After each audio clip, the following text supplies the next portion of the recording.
Student, स्वागत है आपका हमारे यूट्यूब चैनल में। और स्टूडेंट, आशा करते हैं आप लोग ठीक होंगे, मस्त होंगे और स्वस्थ होंगे। देखिए, आज हम लोग 15 क्वेश्चन पढ़ने वाले हैं, बेहतरीन तरीके से पढ़ने वाले हैं। और ये ऐसा नहीं है कि बहुत हल्का हल्के क्वेश्चन है, ये ऐसे क्वेश्चन हैं जो हर एक एग्जाम के लिए इम्पोर्टेंट होंगे। और इस तरीके से पढ़ेंगे कि आप एक बार पढ़ेंगे, दोबारा इसको पढ़ने की जरूरत नहीं पड़ेगी। आपको कहीं भी ऐसा क्वेश्चन मिलेगा, घुमा फिरा के कैसे भी देगा, आप लगा लें। आइए देखिए, क्वेश्चन लगाते हैं। कह रहा है कि एवं कक्षा के 27 विद्यार्थियों की औसत आयु दे रखा है 22। अगर एक इसमें अध्यापक और शामिल कर लिया जाता है तो औसत एवं बढ़ जाता है। तो इस कंडीशन में हमेशा जो है कि जिसको ऐड किया जाएगा ना, उसी की उम्र पूछा जाता है। तो देखिए ना, 27 जो विद्यार्थी था, औसत है 22। अब इसमें अध्यापक साहब जो है कि जुड़ गए हैं, अध्यापक जी जुड़ गए हैं, तो औसत एवं बढ़ गया है। क्वेश्चन तो इसी तरीके से देगा, 1000 बार देगा, एकदम हम क्या बताएं, एकदम बहुत देता है क्वेश्चन, बता नहीं सकते कि कहाँ कहाँ क्वेश्चन देता है। देखिए, इस कंडीशन में अध्यापक की आयु हमेशा पूछी जाती है, यानी जिसको जोड़ा जाएगा उसी की आयु पूछी जाएगी। तो आयु निकालने का हमारे पास सबसे खतरनाक, सबसे विषैला तरीका क्या है? तो सबसे पहले देखिए, पुराना वाला डाटा कितना था, पुराने लोग कितने थे, तो कहेंगे 27 लोग पहले थे। अब आपको देखना है कि वृद्धि औसत में कितनी वृद्धि हुई है। तो औसत में जितनी वृद्धि हुई होगी उतने ही पुराने वाले संख्या में से गुणा कर देंगे। औसत में जितनी वृद्धि हुई है, पुराने वाले लोगों में, लोगों की जो संख्याएं हैं उसमें क्या करेंगे, गुणा कर देंगे। अब क्या करेंगे, तो पहले औसत कितना था, अब बाद में कितना औसत है, तो इन दोनों को जोड़ के क्या करेंगे, इसमें जोड़ देंगे। तो 22 है, 23 हो गया ना, इस 23 को इसमें जोड़ देंगे। पहले क्या करेंगे, तो पुराना वाला जितना संख्या था, जितना वृद्धि हुआ है औसत में, उससे गुणा करेंगे। आप उसी को जितना वृद्धि हुआ है पहले वाले औसत से क्या करेंगे, जोड़ देंगे। तो 27 एकम 27 हो गया, अब प्लस यहाँ से 23 हो गया, तो ये दोनों मिला के कितना हो जाएगा बाबू, तो कहोगे 50। यानी मार्क्स साहब जो है 50 साल के थे। समझ में आया कि नहीं आया? पहले जितना डाटा दिया है, अध्यापक दिया है, तो एगो औसत में एक ना वृद्धि हुआ है, तो जितना वृद्धि हुआ है इसमें गुणा कर देंगे उतने से। और जितना वृद्धि हुआ है, तो 22 था, एगो वृद्धि हुआ है 23 हो गया, तो 23 को इसमें जोड़ दीजिए, बस आपका आंसर आ गया 50। ये क्वेश्चन एकदम ध्यान में बैठा लीजिए, मैं बता नहीं सकता हर एग्जाम में जो है कि इतना इम्पोर्टेंट क्यों बन गया है, खतरनाक सवाल है भाई साहब। देखिए, अगला क्वेश्चन है कि अजहर एक यात्रा 10 घंटा में पूरा करता है, लेकिन आधा रास्ता जो पूरा करता है वो 21 की गति से करता है।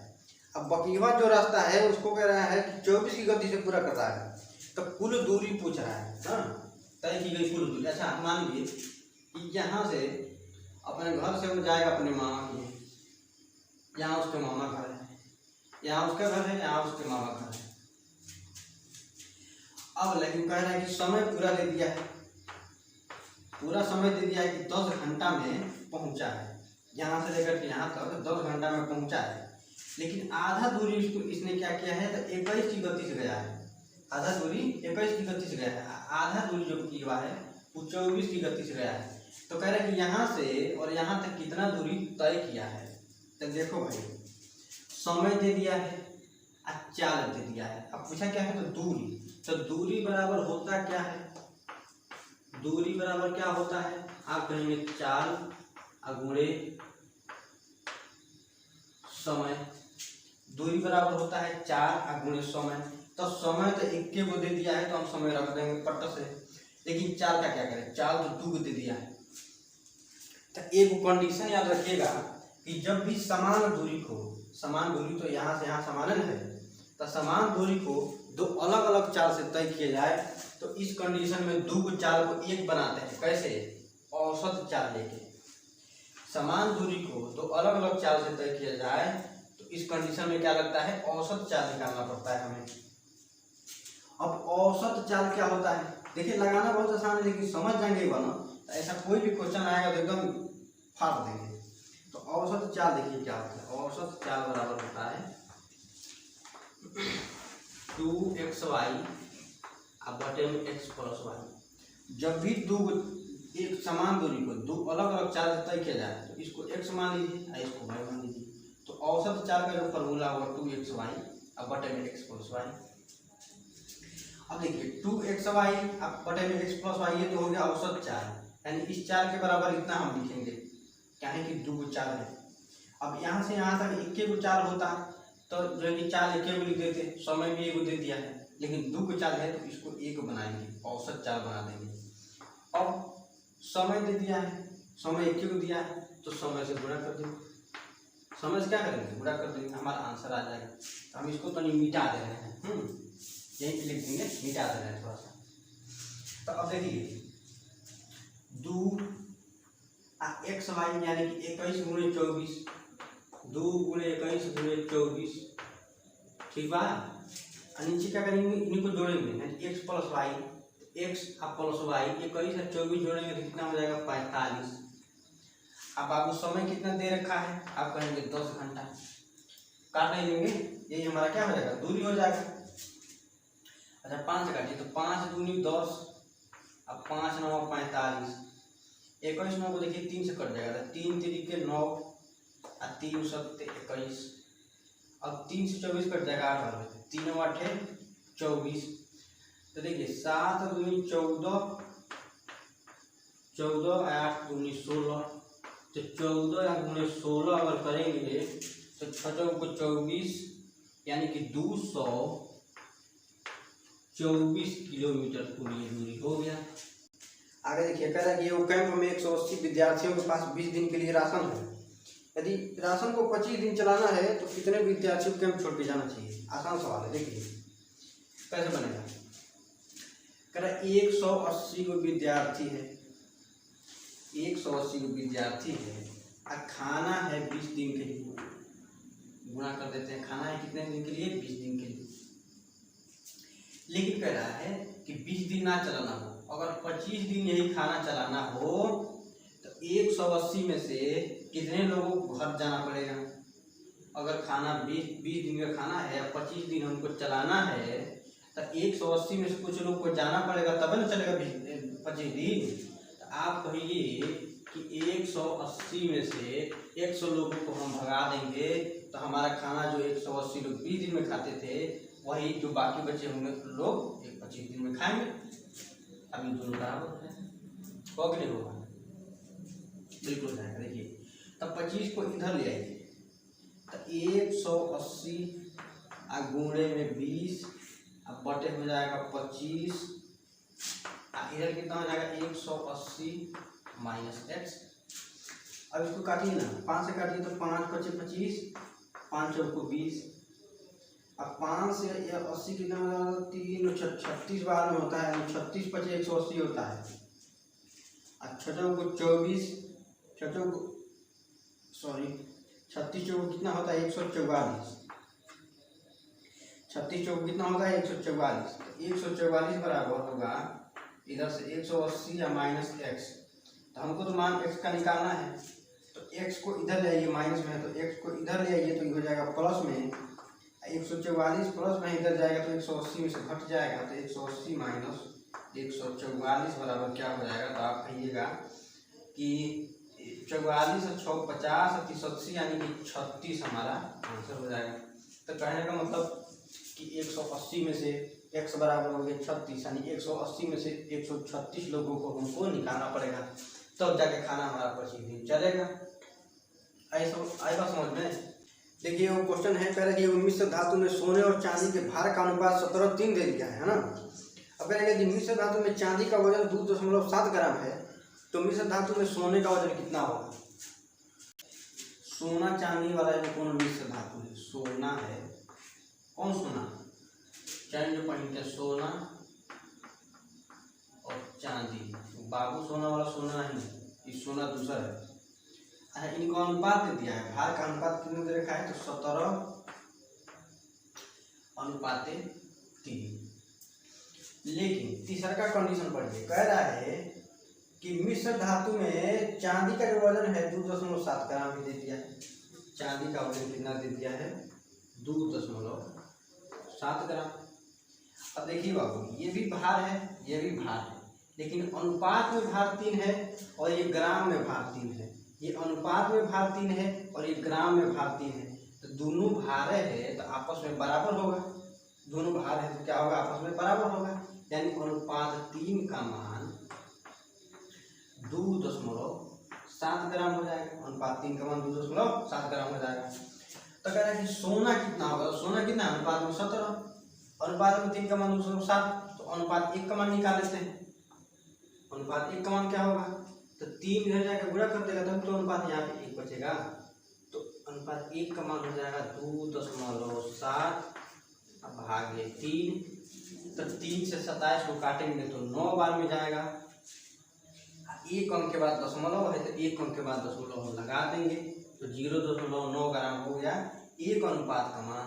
अनुपात 1 का मान 0.9 ग्राम, तो अनुपात 17 का मान क्या होगा, तो आप कहेंगे 17 गुणे 9, 17 गुणे 9 0.9 है, 17 गुणे 0.9 तो बराबर क्या हो जाएगा, आप कहेंगे कि 17 नमा होता है 153। 17 नमा कितना होता है 153। चूंकि एक अंक के बाद दशमलव है तो एक अंक के बाद दशमलव लगा देंगे, यानी 15.3 ग्राम हमारा सोना हो जाएगा।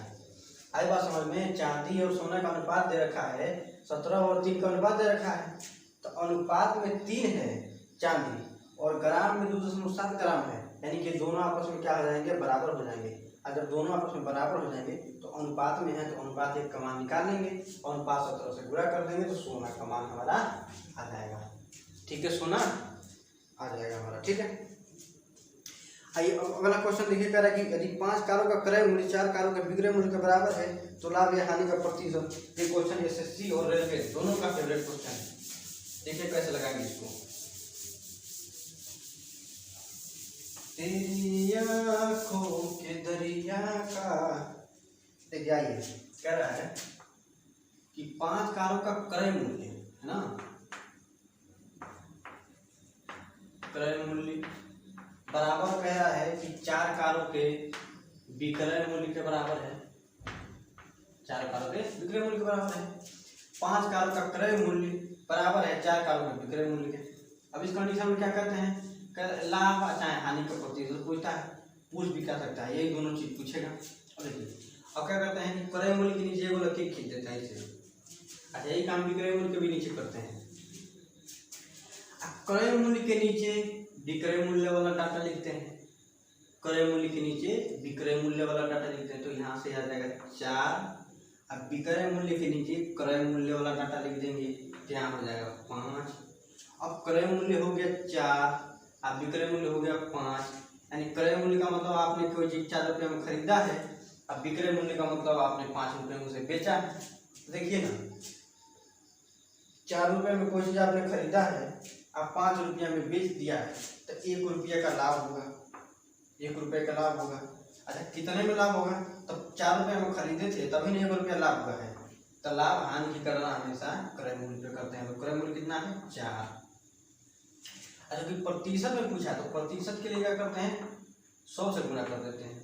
ठीक है, अब देखिए 4 से 100 को काटिएगा तो हो जाएगा हमारा 25, यानी कि 25% का हमारा क्या हो गया, लाभ हो गया। 25% का क्या हो गया, लाभ हो गया। एकदम सेम यही तरीका आपको अपनाना है। क्रय मूल्य के नीचे लकीर खींच के विक्रय मूल्य वाला डाटा इसके नीचे कर देंगे। आप विक्रय मूल्य के नीचे लकीर खींच के क्या करेंगे, क्रय मूल्य वाला डाटा यहाँ कर देंगे। अब क्रय मूल्य हो गया, विक्रय मूल्य हो गया, लाभ हानि निकालना आपके लिए। आइए आगे क्वेश्चन देखेंगे। करें समचतुर्भुज के विकर्ण जो है क्रमशः 8 मीटर और 6 मीटर है तो उसका क्षेत्रफल क्या होगा। देखिए समचतुर्भुज का जो क्षेत्रफल होता है, याद रखिएगा, समचतुर्भुज का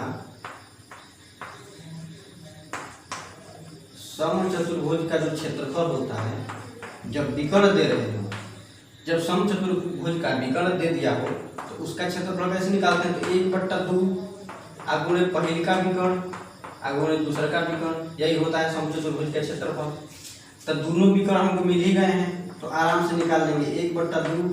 अब पहले का विकर्ण कह रहा है कितना है, 8 है, और दूसरा का विकर्ण है 6, तो आराम से क्षेत्रफल निकल जाएगा।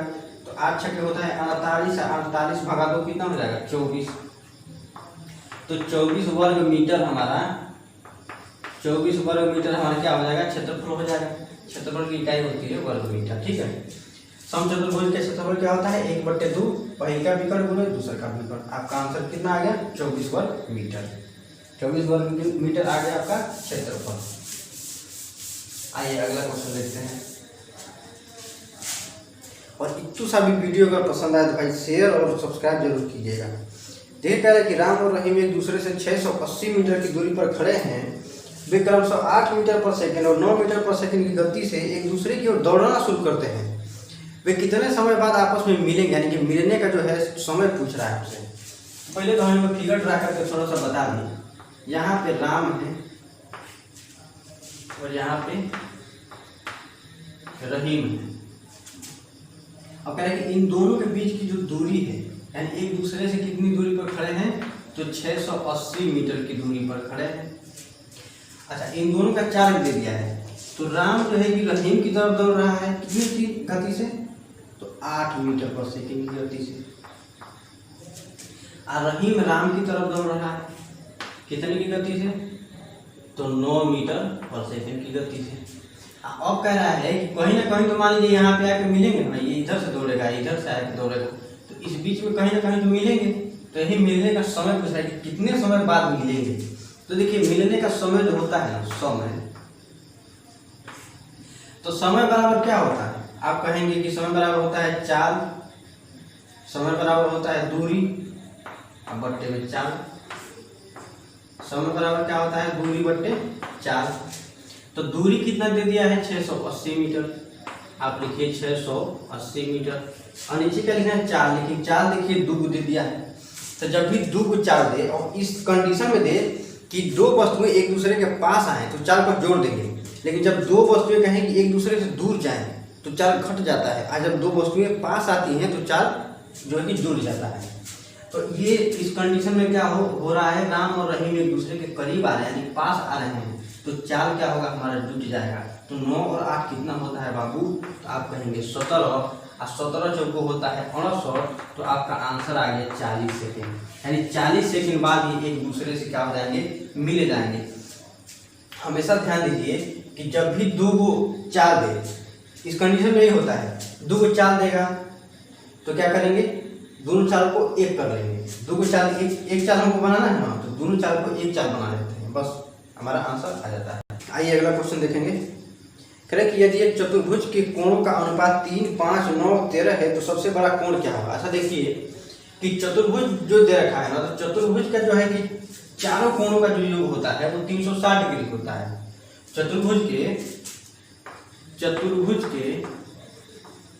चतुर्भुज माने इसमें 4 भुजा, 4 को बाजू हो। तो चतुर्भुज का अनुपात पहले कितना दे रखा है इसको देख लेते हैं। 3:5:9:13 इतना दे रखा है। तो इतना दे रखा है, ये कोणे का मान है, ये कोण का मान है लेकिन अनुपात में है। लेकिन डिग्री में जो है कि चतुर्भुज के चारों कोणों का योग कितना होता है, तो आप कहेंगे होता है 360 डिग्री। कोई भी चतुर्भुज हो उसके चारों कोणों का जो योग होता है ना वो 360 डिग्री होता है। लेकिन यहाँ पे अनुपात में दे दिया है कि 3, 5, 9 और 13 के अनुपात में होंगे। तो इहो चूंकि कोण है, इहो कोण है, तो आपस में क्या हो जाएंगे, बराबर हो जाएंगे। अब इनको जोड़ लीजिए तो 3, 5, 8, 9, 17, 13, 30 हो जाएगा। यानी अनुपात में 30 का मान, अनुपात में दोनों कोण है, कोणों का मान है तो आपस में बराबर हो जाएगा। तो अनुपात 30 का मान दे दिया है 360 डिग्री हो जाएगा कि नहीं, आपस में दोनों बराबर है। ये भी कोण है, ये भी कोण है। अब देखिएगा ना सबसे बड़ा कोण, तो सबसे बड़ा कोण इसमें कौन दिख रहा है, जिसका अनुपात में सबसे मान बड़ा हो, तो अनुपात 13 ही सबसे बड़ा कोण होगा। लेकिन अनुपात 1 का मान निकालना पड़ेगा, तभी तो 13 से गुणा करेंगे हम। तो देखिए अनुपात 1 का मान क्या होगा, तो यहाँ से अगर 30 को इधर जाएगा पक्षांतर करेंगे तो यहाँ का अनुपात 1 हो जाएगा। तो 360 आप भागे 30, तय हो गया कई कोण का मान, तो 12 3 होता है 36। यानी एक कोण का मान, एक अनुपात में जो कोण का मान है वो 12 डिग्री आ गया। तो अनुपात 13 में जो कोण का मान होगा कितना होगा, तो आप कहेंगे 12 गुणे 13, तो 12 बड़े 144 और 12 156 डिग्री। आंसर कितना हो जाएगा आपका 156 डिग्री, सबसे बड़ा कोण। अच्छा कहता सबसे छोटा कोण, तो सबसे छोटा कोण कौन दिख रहा है, इसमें 3 दिख रहा है अनुपात में। तो अनुपात 1 का मान 12, तो अनुपात 3 का मान 12, 3 36 डिग्री। समझ में आ रहा है कि नहीं आ रहा है। देखिए अब कह रहे हैं, देखिए स्मिता एक काम को 12 दिनों में समाप्त कर सकती है और स्वयं उसी काम को 9 दिनों में समाप्त कर सकता है। आज 4 दिन एक साथ काम किए हैं, अब बाकी जो बचा हुआ काम है वो कह रहा है कि कुल काम का कितना भाग है जो कि बचा हुआ है। तो एक कंडीशन याद रखिएगा, पहले तो लिख देते हैं स्मिता है, ये वो स्वयं है। इसके बारे में कहा गया है कि ये किसी काम को 12 दिनों में करेगी, स्वयं उसी काम को 9 दिन में पूरा कर देगा। तो ऐसा कभी भी क्वेश्चन दे कि ए किसी काम को x दिन में करता है और बी किसी काम को y दिन में करता है, तो दोनों मिल के जो काम करते हैं उसका एक फॉर्मूला याद रखिएगा, वो होता है कि x y अब बटे में x प्लस y। तो ऊपर जो x y लिखते हैं ना, यह काम होता है। कौन सा काम? कुल काम होता है, यानी दोनों जो मिल के कुल काम करेंगे वही कुल काम होता है। आई नीचे जो करते हैं ना x प्लस वाई, तो ये क्षमता होता है। क्या होता है? क्षमता होता है। अच्छा एक चीज और देखिए, क्षमता में अगर जो है कि हम समय से भाग देते हैं, समय से सॉरी गुणा कर देते हैं, क्षमता में समय से गुणा कर देते हैं, तो ये भी काम निकल आता है। ये भी क्या होता है? काम निकल आएगा। तो इस केस में हमको पूछ रहा है कि जो काम किए हैं 4 दिन में, पूरे काम का कितना जो है कि भाग किए हैं, कितना भाग बचा है, मतलब इस कंडीशन में क्वेश्चन दे रखा है। तो हम आराम से लगा सकते हैं। तो पहले तो पूरा काम निकाल लीजिए कि कितना काम है और कितना काम किए हैं, हमारा आंसर आराम से आ जाएगा। देखिए तो एक्स वाई करना होगा, तो इन दोनों का आपस में गुणा कीजिए, एक्स मानिए वाई मानिए, तो 12 गुणे 9 करेंगे, 12 गुणे 9 टोटल काम हो जाएगा। नीचे दोनों क्षमता जोड़ने के लिए क्या करेंगे, तो 12 9 कर देंगे, तो 12 9 कितना होता है? आप कहेंगे 21। तो चूंकि 21 क्षमता हो गया, और दोनों कंडीशन हमको काम ही चाहिए, क्योंकि काम कितने प्रतिशत हुआ है ये हमको निकालना था, यानी कितना भाग हुआ है। अच्छा तो ये तो हो गया क्षमता। अब समय दे रखा है कि 4 दिन इन्होंने साथ में किया है, तो 4 से अगर गुणा कर दे तो ये काम निकल जाएगा। अब पता चल गया कि 12 9 108 काम पूरा था, 4 दिन में दोनों मिल के कितना काम किए हैं, तो होगा 21 चौक 84 काम। बात बड़े ध्यान समझिएगा, इस तरीके से लगाइएगा, आपका आंसर बड़ी सटीक बहुत कम समय में आ जाएगा। जब इस तरीके से दे तो एक साथ काम करने का जो फॉर्मूला होता है एक्स वाई बटे में एक्स प्लस वाई होता है, लेकिन एक्स प्लस वाई क्षमता होता है। क्षमता में अगर समय से गुणा करते हैं तो फिर वही काम निकल आता है। तो हमको दोनों कंडीशन में काम ही चाहिए था। अब देखिए ना, टोटल काम 108 है और 84 काम जो 4 दिन में किए हैं, तो कितना बचा है यही तो पूछ रहा था हमसे। तो देखिए ना, 84 काम किए हैं 108 काम में से, तो बचेगा कितना? तो आप इन दोनों में से घटा के देखेंगे तो आप देखेंगे कि 24 काम बचा है। अभी 24 काम बचा है, किसका? आप कहेंगे 108 का। किसका? 108 का, क्योंकि 84 काम हुआ है, 108 काम करना था, तो 24 काम बचा है, किसका? तो 108 का। 108 को नीचे लिखेंगे, अब इसको काट लीजिए, पता चलेगा कितना भाग जो है कि बचा है, क्योंकि 24 में काम बचा है, तो काटिए तो पता चल जाएगा कितना बचा है। तब 12 से काटेंगे तो 12 दूनी 24, अब 12 में होता है 108, यानी 2/9 भाग जो है कि 2/9 भाग हमारा काम बच गया है। आप चाहें तो इस तरीके से भी करके जैसे लगा देते हैं, एलसीएम लेके, इन दोनों का एलसीएम लेके भी आप लगा सकते हैं। लेकिन ये चीज़ अगर आप सीखे रहेंगे तो बड़े से बड़े सवाल को आप बड़े आसानी से लगा सकते हैं। ठीक है, आइए अगला क्वेश्चन है कि अंकित मूल्य पर अगर 20% की छूट देने के पश्चात किशोर 12% का लाभ कमाता है, तो अंकित मूल्य क्रय मूल्य से कितना अधिक है? आसान है, बहुत लगा। देखिए जब भी कोई भी किसी भी चैप्टर का प्रतिशत वाला क्वेश्चन दे दे, तो पहले यहाँ पे लिख देंगे 100%। 100% हम लिख दिए। अच्छा एक चीज़ और ध्यान दीजिएगा कि जो अंकित मूल्य होता है वो क्रय मूल्य से हमेशा ज़्यादा होता है, क्योंकि कोई भी चीज़ आप 100 रुपया में खरीदते हैं, 100 रुपये में खरीदते हैं, तो मार्केट में उसको 90 रुपया में लिख के आप नहीं बेचेंगे, आप उसको जरूर 120 रुपये 130 रुपये एमआरपी जो होता है ना, एमआरपी को ही अंकित मूल्य कहते हैं। तो एमआरपी हमेशा क्रय मूल्य से ज़्यादा होता है, ये बात हमेशा ध्यान रखिएगा। अच्छा 100% लिख दिए। अब इसमें 2 कंडीशन में है। पहले कह रहा है कि अंकित मूल्य पर 20% का छूट दिया है, तो कोई चीज़ होता है 100% ना, 20% अगर आप छूट देते हैं तो वैल्यू कितना हो जाता है? घट के 80% वैल्यू हो जाता है। अब दूसरे कंडीशन में पढ़िए, कह रहा है कि 12% का लाभ होगा, तो 100% में अगर 12% का लाभ होता है तो वैल्यू कितना होता है? 112% हो जाता है। अब देखिए हमने कहा है कि जो अंकित मूल्य होता है वो क्रय मूल्य से हमेशा ज़्यादा होता है, इसमें ज़्यादा क्या है? तो 112%, तो ये हो जाएगा एमआरपी। MRP।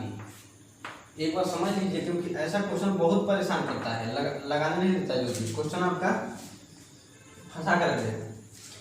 तो MRP जो होता है वो क्रय मूल्य से हमेशा ज़्यादा होता है, तो ये हो जाएगा क्रय मूल्य, ये क्या हो जाएगा क्रय मूल्य, और ये हो जाएगा MRP यानी कि अंकित मूल्य।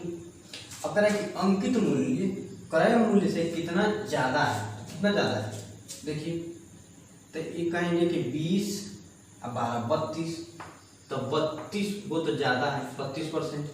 अच्छा कितने में ज़्यादा है, तो 80 में। अरे 80 से ना 32 को ज़्यादा है, MRP जो है कि इससे 32 को ज़्यादा है, तो 80 से ज़्यादा है, तो नीचे क्या लिखेंगे 80 लिखेंगे। अब प्रतिशत के लिए 100 से गुणा कर देते हैं। अब 0 से 0 काटिए, 8 चौक होता है 32, यहाँ से एगो 0 यानी कि 40% ज़्यादा है, 40% क्या है ज़्यादा है। आगे कि नहीं, MRP यानी कि अंकित मूल्य क्रय मूल्य से 40% ज़्यादा है। 32 को संख्या में ज़्यादा है, लेकिन 32 जो है कि 80 का कितना होता है 40% होता है, तो इस तरीके से हमारा निकल जाएगा कि 40% ज़्यादा है। ठीक है, तो अब आते हैं फाइनल डिसीजन पे। और अगर इतना भी आपको वीडियो समझ में आया होगा, पसंद आया होगा, तो सब्सक्राइब जरूर कीजिएगा, एकदम निवेदन है आपसे, कसम से खतरनाक वाला निवेदन।